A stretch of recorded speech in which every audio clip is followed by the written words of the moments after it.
బ్రహ్మోత్సవాల సందర్భంగా దేవునికి ప్రభుత్వ లాంఛనాలు సమర్పించే సందర్భంలో 23 క్లేమోర్ మైన్స్ నా మీద బ్లాస్ట్ చేసి సాక్షాత్ వెంకటేశ్వర స్వామి నాకు ప్రాణభిక్ష పెట్టాడు తప్ప ఇంకోటి కాదని చెప్పి విజ్ఞప్తి చేస్తున్నా.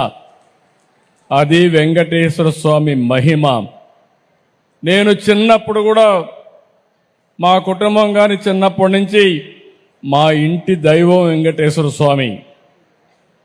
మా ఇంటి నుంచి చూస్తే మంగాపురం నుంచి ఆ సైడ్ చూస్తే వెంకటేశ్వర స్వామి నామాలు కనపడొస్తాయి.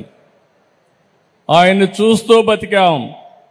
ఆయన పాద పద్మాల చింతన అనునిత్యం తరించాం, ముందుకెళ్ళాం.